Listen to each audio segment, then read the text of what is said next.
नमस्कार दोस्तों, ACC preparation के यूट्यूब चैनल आपसे का स्वागत है। तो दोस्तों हम लोग सीटेट एसएस यानी कि सोशल स्टडीज के विषय में पढ़ रहे थे, जो कि हमारा पेपर 2 का सब्जेक्ट है। ठीक है, वीडियो 4-5 दिन बाद आ रही है क्योंकि इलेक्शन में ड्यूटी थी, इसलिए थोड़ा सा लेट हो रहा है। ठीक है, अब वीडियोस कंटिन्यू आपको मिलेंगी। तो हम लोगों ने लास्ट वीडियो में हम लोगों ने देखा कि कैसे अंग्रेजों ने धीरे धीरे करके भारत के सभी छोटे मोटे राजाओं को लेकर, बड़े राजाओं को लेकर सबको धीरे धीरे एक करके समाप्त कर दिया और समाप्त करते गए और धीरे धीरे उन्होंने भारत पे एक तरफ से एक तरफ कब्जा करना प्रारंभ कर दिया था। ठीक है, तो पिछली वीडियो हमने देखा काफी सारे राज्यों को उन्होंने जीता, काफी सारे राज्यों को उन्होंने आपस में लड़वा दिया, उसके बाद उनको हरा के जीता। यानी कि आप कह सकते हो कि कर बल छल हर तरीके से उन्होंने भारत को पराजित किया। ठीक है, तो अब हम थोड़ा समझते हैं कि जब उन्होंने कब्जा या जब उन्होंने सत्ता प्रारंभ लिया अपने हाथों में, तो उन्होंने कैसे चलाया। ठीक है, जैसे एक अज्ञात चित्रकार है, चित्रकार का नाम नहीं है, उसने 1765 में एक चित्र बनाया था, रॉबर्ट क्लाइव। क्योंकि रॉबर्ट क्लाइव के विषय मैंने आपको बताया था, यही था जिसने प्लासी के युद्ध में विजय प्राप्त की थी। रॉबर्ट क्लाइव का चित्र बनाया है किसके साथ? मुगल बादशाह के साथ। किसके साथ? मुगल बादशाह के साथ। अंग्रेजों लोग यही करते थे, जो सबसे शक्तिशाली है पहले उसका दोस्ती कर लेते थे। दोस्ती करने के बाद उसके, ऐसे समझ लीजिए कि उसके दाएं आए बाएं जो उसकी शक्तियां थी, जो उसके सहायक थे, पहले उनको समाप्त करते। और जब जैसे आपका हाथ पैर काट दिया जाए तो आप क्या रहेंगे? चुपचाप जिंदा रहेंगे और किसी और पर निर्भर रहेंगे। तो यही काम अंग्रेज करते थे। उन्होंने जब चारों तरफ से पहले घेरा मुगल बादशाह को, और लास्ट में आप देखेंगे जब 1857 का वो क्रांति पढ़ाएंगे, वहां मुगल बादशाह को ये हटा देते हैं। ठीक है, अभी तक इनसे हाथ मिला के वो रह रहे थे। जब इसने 1765 में बंगाल को जीत लिया, सिराजुद्दौला से जीत लिया, जब इसने कहा भैया हम जीत गए हैं, हमको नियुक्त कर दीजिए कुछ। देखिए कितना चालाक था, मांगा नहीं। तो मुगल बादशाह ने कहा ठीक है, आज से तुम यहाँ के दीवान हो। क्या हो? दीवान। दीवान मतलब जैसे पैसे वगैरह वसूल सकते हो। अब रॉबर्ट क्लाइव ने क्या किया? अंधाधुंध व्यापार, यानी कि बंगाल में अंधाधुंध व्यापार होने लगा। मसालों का, सब्जियों का, फलों का, हर एक चीज का व्यापार अंधाधुंध होने लगा। अब हुआ क्या? धीरे धीरे भाई बंगाल की जो खाद्य सामग्री थी सस्ते दाम, जैसे किसानों ने उगाया 5 किलो, मान लीजिए 5 उनका खर्च हुआ 50 रुपया। अब वो 50 रुपया नहीं 10 रुपया में बेच देते थे, नुकसान हो मरो तुम अपना। तो ये ऐसी धीरे धीरे स्थिति बनती गई कि कुछ साल बाद ही 1770 में भयंकर अकाल पड़ा। ये आप ध्यान रखे रहिएगा, 1770 में भयंकर अकाल पड़ा था। कहां पड़ा था? बंगाल में। ठीक है, बंगाल में भयंकर अकाल पड़ा, जिसमें 1/3 जनता मारी गई। अब आप सोचिए 1/3 जनता, अगर उस समय मान लेते हैं, अगर बंगाल में मान लीजिए उस समय 30,000 लोग थे, तो 30,000 में से 10,000 लोग केवल और केवल इस अकाल से मारे गए। सोचिए कितनी ज्यादा या कितनी ज्यादा क्षति हुई या कितना ज्यादा नुकसान हुआ। तो इस बात से आशंकित होकर अंग्रेजों को लगा नहीं यार ऐसे काम नहीं चलेगा, ये लगातार दोहन हो रहा है, हमको अगर लंबे समय तक चलना है तो थोड़ा हमें ढिलाई करनी पड़ेगी। यही सोच करके बाद में आता है चार्ल्स कॉर्नवालिस। नाम ध्यान रखिएगा, आपसे पूछता है एग्जाम में, चार्ल्स कॉर्नवालिस। अब ये क्या करता है समझिएगा। 1793 में, लगभग 23 साल बाद, बीच में से व्यवस्था चल रही थी, उठापटक हो रहा था, कोई नियम आए फेल हो जाए, कोई नियम आए फेल हो जाए। लेकिन 1793 में चार्ल्स कॉर्नवालिस ने क्या किया? अस्थाई बंदोबस्त। नाम ध्यान रखे रहिएगा, यही आपसे पूछता है कि अस्थाई बंदोबस्त कौन लाया या अस्थाई बंदोबस्त कब आया। देखिए अस्थाई बंदोबस्त चार्ल्स कॉर्नवालिस ने लागू किया। इसमें था क्या? देखिए शब्द से समझिएगा, अस्थाई बंदोबस्त, अस्थाई मतलब फिक्स। ठीक है, इंग्लिश में कहा है हम फिक्स। फिक्स व्यवस्था उसने कर दी। उसने कहा जो भी जमीन आपके पास है हम उस पे फिक्स टैक्स लेंगे। ठीक है, मतलब उसने कहा कि मान आप जितना भी, चाहे 5 किलो उगाइए, चाहे 10 किलो, चाहे 50 किलो, हमको आपको 10% देना है तो देना है। ठीक है, बात आपको समझ में आ रही है? जैसे अब मान लीजिए उसने हमसे कहा कि आप जितना मन इतना खेती करिए, चाहे जो करिए, आपसे हमें 50 रुपए चाहिए तो चाहिए। अब मान लीजिए हमने खेती कर ली 500 की, हम उसको 50 रुपए दे दिए, हमको कितना बचा 450। अगले साल हमने खेती कर लिया कितना 600 का, उसको कितना चाहिए, उसको चाहिए 50 रुपए, हमको कितना बचा 550। तो ये व्यवस्था इसने लागू की, किसने, चार्ल्स कॉर्नवालिस ने। लेकिन अभी तो मैंने आपको पॉजिटिव बताया, अब मान लीजिए हमारी उपज ही हुई 40 रुपए की, तब कैसे हम उसको 50 रुपए देंगे। जब ये व्यवस्था आई तो फिर गड़बड़ी देखने लगी, तो लोगों को लगा हाँ यार कुछ गड़बड़ हो रहा है, कुछ ना कुछ तो करना पड़ेगा। तो इस चीज को हटाने के लिए 1822 में मैकेंजी, देखिए हर चीज को आप अगर समझे रहेंगे ना तो आराम से क्लियर कर लेंगे। मैकेंजी ने स्टार्ट किया महालवाड़ी व्यवस्था, महालवाड़ी व्यवस्था। अब देखिए इस महालवाड़ी व्यवस्था में और इसमें क्या अंतर था। महालवाड़ी व्यवस्था में ये आया कि नहीं भैया ऐसे काम नहीं चलेगा, समय समय पे हम संशोधन करेंगे, समय समय पे हम क्या करेंगे, संशोधन। जैसे मान लीजिए अगर आपने 5 रुपए ही कमाया, कोई बात नहीं, 1 रुपए हमको दे दीजिए। आपने 50 रुपए कमाया तो हमको 10 रुपए दे दीजिए। आपने 500 कमाया, हमको 50 रुपए दे दीजिए। यानी कि हर हाल में 10% हम आपसे लेंगे, अगर आपकी उपज ज्यादा हुई तो भी, कम हुई तो भी। ठीक है, तो ये व्यवस्था थोड़ी ठीक लगी लोगों को और ये व्यवस्था चली। ठीक है, कुछ दिन तक चली, लेकिन हुआ क्या, समझिएगा बात को। देखिए पहली व्यवस्था में प्रॉब्लम ये थी कि फिक्स रेट था, उसको हटाना था। तो दूसरी व्यवस्था ने कहा चलो कोई बात नहीं, हम समय समय तुम्हें पैसा कम कर देते हैं। अब मैटर कहां फंसा समझिएगा। अब जैसे ये मान लीजिए है किसान, ये है किसान, देखिए कहां कहां दिमाग फंसता है। किसान ने कहा कि भैया हम 500 रुपए की खेती किए हैं, 10 रुपए दे दो मालिक को, या मान लो 50 रुपए दे दो मालिक को। ठीक है, 10% दे दो मालिक को। अब ये 50 रुपए लेके कौन चला, अफसर। अफसर मतलब अंग्रेज जो अफसर था, आया यहां अंग्रेजों के दरबार में, बोला कि मालिक, कहें क्या, कहे मालिक उसके यहाँ 500 नहीं 50 रुपया उपज हुआ था, 50 रुपया हुआ था, तो ये लीजिए 5 रुपए उसने दिया है। समझिए, वहां उपज कुछ और थी, यहां कुछ और हो गई। तो अब ये व्यवस्था चलने लगी। धीरे धीरे 1-2 लोगों ने चोरी करना शुरू किया, फिर 2, 4, 6, 8, 10, 15, 20, 25, 30, ऐसे हजारों लोग करने लगे। तब अंग्रेजी सरकार को लगा ये क्या हो रहा है, फिर कुछ गड़बड़ हो रही है। इतना टैक्स पैसा आता था शुरू शुरू में, अब कम क्यों हो गया। तब लोगों ने कहा, अंग्रेजी सरकार ने सोचा नहीं नहीं ये तो गड़बड़ हो रहा है।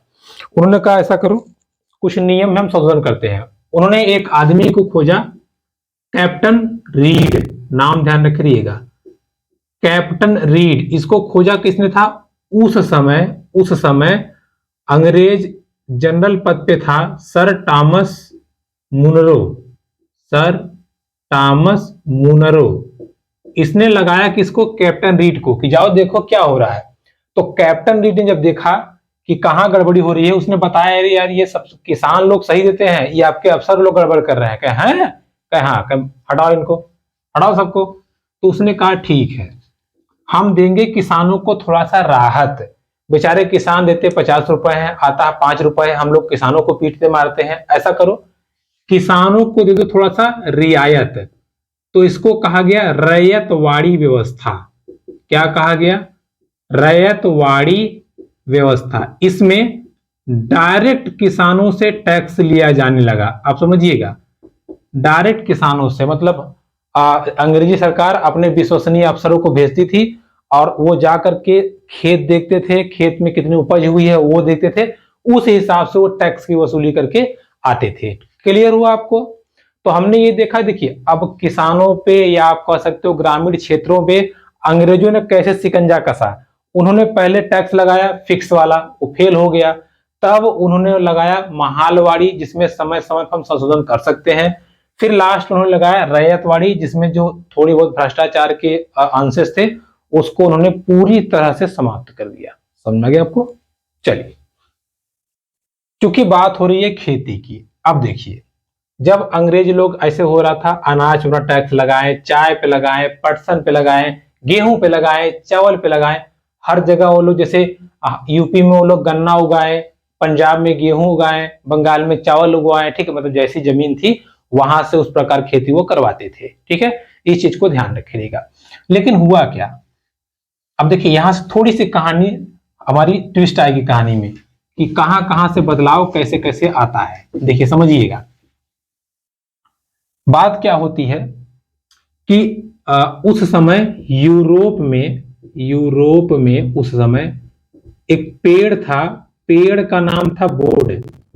बोर्ड नामक पौधा था और इससे बेजान नीला रंग, देखिए बेजान नीला रंग, या आप इसको मोटा मोटा कह सकते हो हल्का, ठीक है। इस पौधे से हल्का नीला रंग मिलता था और उसी नीले रंग से कपड़ों की रंगाई की जाती थी। जैसे जैसे इसमें हल्का हल्का बूंदा बूंदा नीला है, ठीक है, तो अच्छा लगता था। तो ब्रिटिश के लोग या यूरोप के लोग, जितने यूरोपीय देश हैं यूरोप महाद्वीप के, वो लोग नीले रंग का कपड़ा बहुत पहनते थे, बहुत ज्यादा पहनते थे, इसलिए उनको पसंद था। क्योंकि ये बोर्ड जो पौधा था इसका रंग नीला था, दो चार बार से पटक पटक कपड़ा कचारे रंग वही छूट जाए। तो यूरोप ने कहा यार मजा नहीं आ रहा है, तो उन्होंने संशोधन किया या उन्होंने खोजा कि इस पौधे का रंग हल्का क्यों है।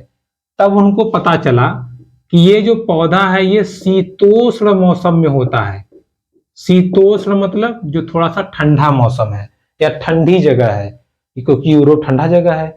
अगर थोड़ी सी ठंडी जगह पे ये पौधा होता था इसलिए ये हल्का रंग था। उन्होंने कहा अब तो गड़बड़ हो रहा है, अब हम क्या करें। उन्होंने कहा चलो हम किसी गर्म जगह को ढूंढते हैं, वहां पौधा लगाते हैं।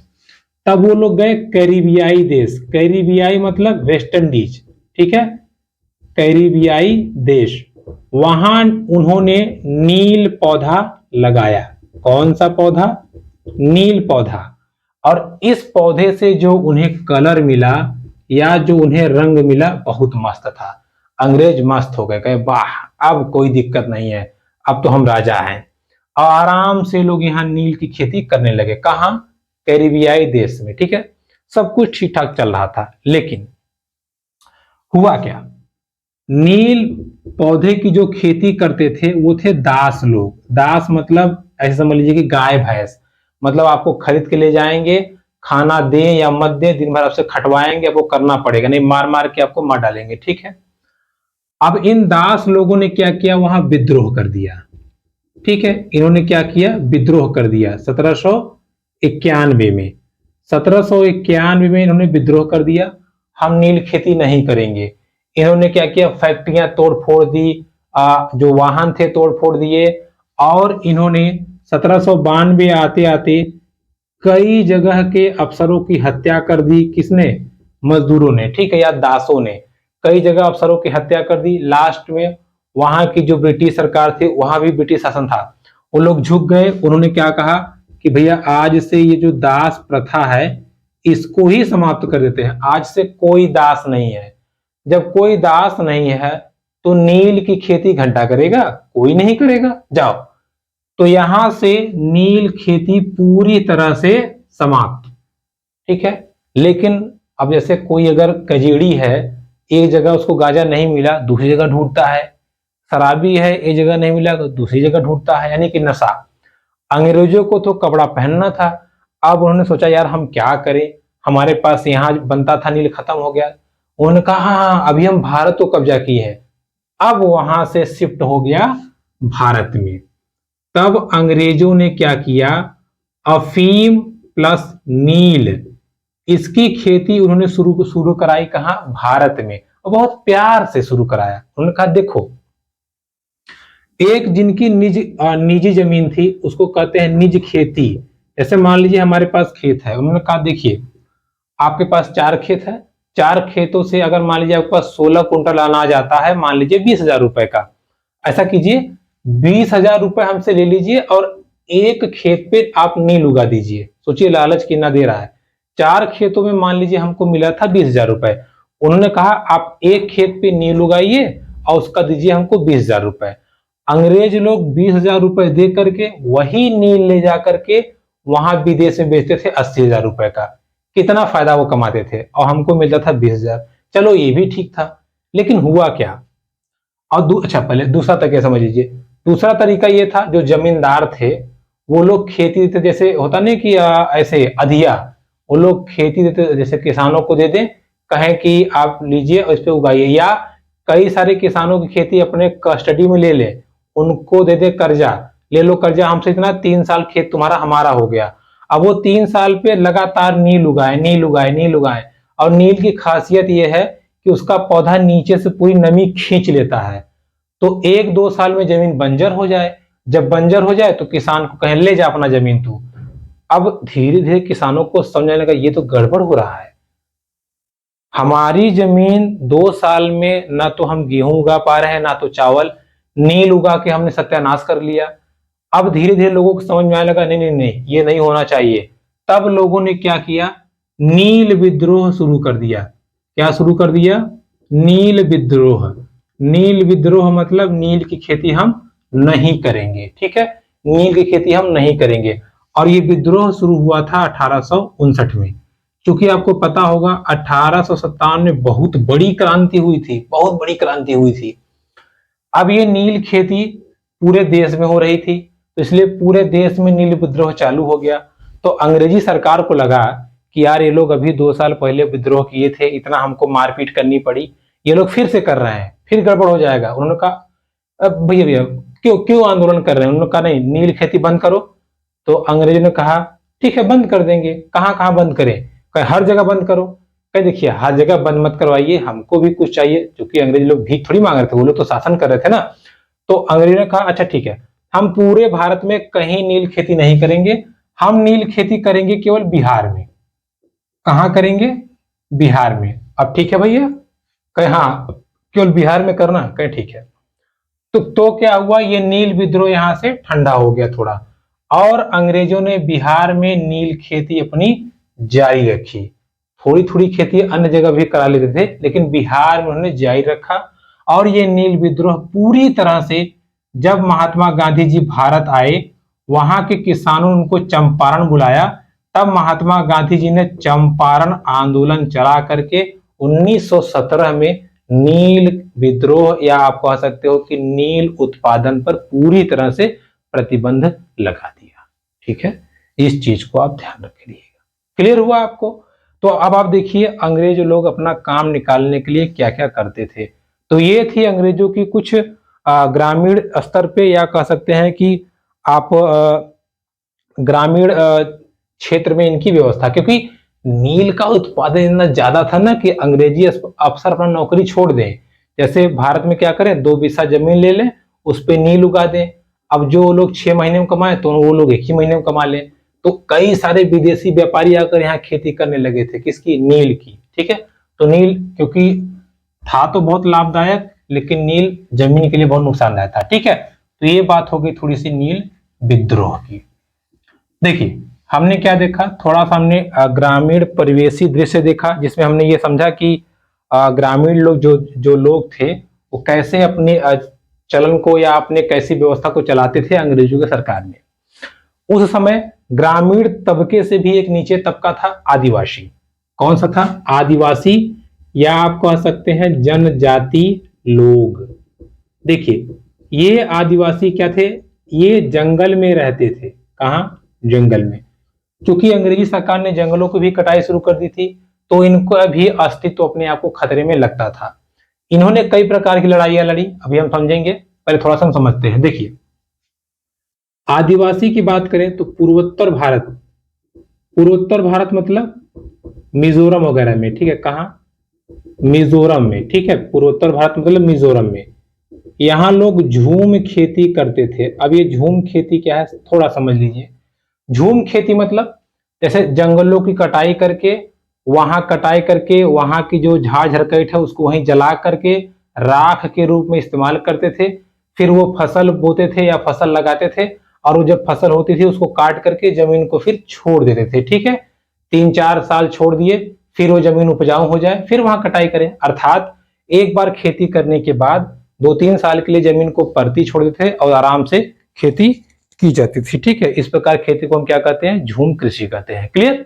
ये कहां होती थी, पूर्वोत्तर भारत या मिजोरम में। ठीक है, इस चीज को आपको ध्यान रखिएगा। जनजाति समूह द्वारा होता था जो पूर्वोत्तर भारत में पाए जाते हैं। ऐसे ही जनजातियों के 2 ग्रुप थे। जैसे खाना बनाने के लिए साल और महुआ का तेल उपयोग करते थे। इस जनजाति का नाम था डोंगरिया। ठीक है, देखिए उड़ीसा में थी डोंगरिया जनजाति। कौन जनजाति? डोंगरिया। कहां थी ये? उड़ीसा में। उड़ीसा में जो थी डोंगरिया जनजाति थी, ये क्या करती थी? साल का प्रयोग करती थी और महुआ, महुआ के तेल में फ्राई करके अपना ये खाना बनाते थे, डोंगरिया जनजाति। इसके बाद बात आती है खोंड जनजाति की। कौन सी? खोंड जनजाति। ये थोड़ा सा व्यापार करते थे। किसका व्यापार? पलाश के और कुसुम के पौधों का ये व्यापार करके रहते थे। ठीक है, या कुसुम के पौधों का व्यापार करके अपनी ये जीविका चलाते थे, क्योंकि भाई जीने के लिए कुछ ना कुछ तो चाहिए। चाहे व्यापार करिए, चाहे खेती करिए, चाहे पशुपालन कीजिए, इस चीज को आप ध्यान रखिएगा। मध्य भारत में एक जन समुदाय था, वेंगा समुदाय। ठीक है, कौन समुदाय? वेंगा। देखिए इनकी खासियत कुछ है, तभी तो हम बता रहे हैं। ये थे मध्य भारत में, मध्य भारत मतलब एमपी वगैरह में। इनका कहना था कि हम मजदूरी नहीं करेंगे। क्या नहीं करेंगे? मजदूरी नहीं करेंगे। ये मजदूरी को अपमान मानते थे।